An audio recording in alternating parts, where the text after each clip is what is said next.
Irshad sir, development ವಿಚಾರದಲ್ಲಿ ಮೋದಿ ಅವರು ಬಂದ ಮೇಲೆ ದೇಶದಲ್ಲಿ ಕ್ರಾಂತಿಕಾರಿ ಬದಲಾವಣೆಗಳಾಗಿದೆ ಅಂತ ಹೇಳಿ ಪಟ್ಟಿ ಕೊಡ್ತಾರೆ. ರೈಲ್ವೆ ಲೆಕ್ಕಾಚಾರದಲ್ಲಿರ್ಬೋದು ಅಥವಾ ಏರ್ವೇಸ್ ಲೆಕ್ಕಾಚಾರದಲ್ಲಿರಬಹುದು, ಅದನ್ನೆಲ್ಲ ಹೊರತುಪಡಿಸಿದ್ರೆ ಇನ್ಫ್ರಾಸ್ಟ್ರಕ್ಚರ್ ಅಂತ ಬಂದಾಗ ಕಟ್ಟಡಗಳು, ಅದರಲ್ಲೂ ಸಾರ್ವಜನಿಕರಿಗೆ ಅವಶ್ಯಕವಾಗುವಂತಹ ವಿಚಾರಗಳಾಗಿರುವ ಬೆಳವಣಿಗೆಗಳು. ಸೊ ಡೆವಲಪ್ಮೆಂಟ್ ಅನ್ನೋದಕ್ಕೆ ಹೊಸದೊಂದು ಪರಿಭಾಷೆಯನ್ನ ಮೋದಿ ಅವರು ಬರೆದಿದ್ದಾರೆ. ಇದು ಜನರಿಗೆ ಅನುಕೂಲ, ಹಾಗೆ ದೇಶದ ಆರ್ಥಿಕತೆಗೂ ಅನುಕೂಲ ಅನ್ನೋ ವ್ಯಾಖ್ಯಾನ ಬಿಜೆಪಿಯಿಂದ.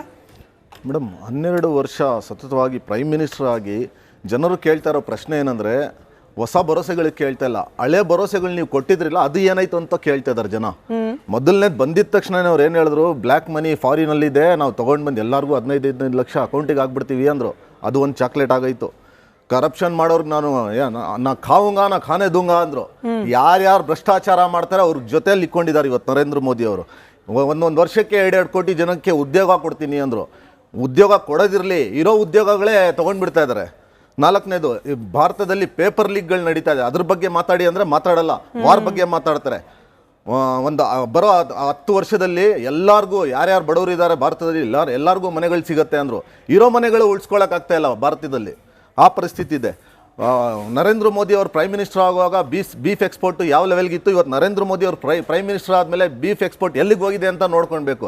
ಮಾತಾಡಿದ್ರೆ ಭಾಳಷ್ಟಿದೆ, ಆದರೆ ನರೇಂದ್ರ ಮೋದಿ ಅವ್ರು ಏನಿದ್ರು ಬರೀ ಪ್ರಚಾರದ ಮಂತ್ರಿ ಅಷ್ಟೇ. ಅವ್ರು ನರೇಂದ್ರ ಮೋದಿ ಆಗಿ ಭಾರತಗೋಸ್ಕರ ಕೆಲಸ ಮಾಡಿಲ್ಲ. ಅವ್ರು ಮಾಡಿರೋದು ಬರೀ ನರೇಂದ್ರ ಮೋದಿ ಅವರು ಪ್ರೈಮ್ ಮಿನಿಸ್ಟರ್ ಆಗಿ ಮಾಡಿರೋದು ಯಾರಿಗಂದ್ರೆ ಅದಾನಿ ಮತ್ತು ಅಂಬಾನಿಗೆ ಬಿಟ್ಟರೆ ಯಾರಿಗೂ ಮಾಡಿಲ್ಲ. ಇವತ್ತು ದೇಶದಲ್ಲಿ ರೋಡಿಂದ ಹಿಡಿದು ನಿಮಗೆ ಫ್ಲೈಟ್ವರೆಗೂ ಎಲ್ಲರೂ ಅದಾನಿ ಹತ್ರನೇ ಇದೆ. ಮೊದಲು ಇಂಡಿಯನ್ ರೈಲ್ವೇಸ್ ಅಂತ ಇತ್ತು, ಇವಾಗ ಅದಾನಿ ರೈಲ್ವೇಸ್ ಅಂತ ಬರ್ತಾ ಇದೆ. ಮೊದಲು ಇಂಡಿಯನ್ ಏರ್ಪೋರ್ಟ್ ಅಂತ ಇತ್ತು, ಇವಾಗ ಅದಾನಿ ಏರ್ಪೋರ್ಟ್ ಅಂತ ಆಗಿದೆ. ಒಂದೊಂದಿಲ್ಲ ಮೇಡಮ್. ಗ್ಯಾಸ್ ಮೊದಲು ದೇಶದಲ್ಲಿ ಏನು ಫಿಕ್ಸ್ ಮಾಡಬೇಕು ಅದಕ್ಕೆ ಗೌರ್ಮೆಂಟೇ ಫಿಕ್ಸ್ ಮಾಡಬೇಕಂದ್ರು. ಇವು ಅದರಲ್ಲಿನೂ ಅದಾನಿ ಬಂದುಬಿಟ್ಟಿದ್ದಾರೆ. ಟೋಲು ಕೋಲು ಎಲ್ಲದರಲ್ಲಿ ಭಾರತದ ಯಾವುದೇ ಗೌರ್ಮೆಂಟ್ ಆದಾಯ ಇತ್ತಿದ್ದು ಯಾವುದು ಬಿಟ್ಟಿಲ್ಲ. ಎಲ್ಲ ನರೇಂದ್ರ ಮೋದಿ ಅವರು ಅದಾನಿ ಮತ್ತು ಅಂಬಾನಿಗೆ ಮಾರ್ಬಿಟ್ಟಿದ್ದಾರೆ. ಆದರೆ ಪ್ರಚಾರ ಮಾತ್ರ ಕರೆಕ್ಟಾಗಿ ಮಾಡ್ತಾರೆ. ಯಾವ ಥರ ಅಂದರೆ, ಮೀಡಿಯಾ ಯಾವಾಗವರೆಗೂ ನರೇಂದ್ರ ಮೋದಿ ಅವ್ರ ಹಿಂದೆ ಇರುತ್ತೆ ಆವಾಗವರೆಗೂ ನರೇಂದ್ರ ಮೋದಿಗೆ ಯಾರು ಸೋಲ್ಸಕ್ಕಾಗಲ್ಲ ಅಂತೂ ಅದಂತೂ 100% ಸ್ಪಷ್ಟತ, ಕ್ಲಾರಿಟಿ.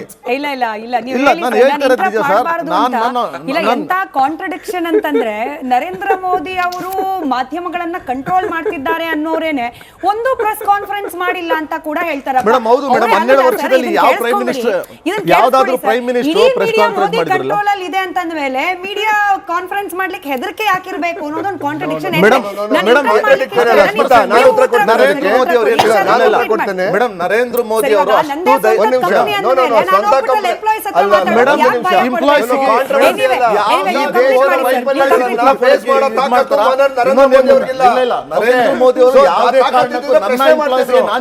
ಕೊಡಬೇಕು ಅಂತ ಯೋಚನೆ ಮಾಡ್ಕೊಂಡ್ ಬಿಟ್ಟಿದ್ದಾರೆ. ಉತ್ತರ ಕೊಡೋ ಅವ್ರ ಜವಾಬ್ದಾರಿ ಅವ್ರು ಕೊಳ್ಳೇಬೇಕು. ಬರ್ಬೇಕು ಮುಂದೆ. ಏನಕ್ಕೆ ಪ್ರೆಸ್ ಕಾನ್ಫರೆನ್ಸ್ ಇಂದ ಓಡುತ್ತಾರೆ?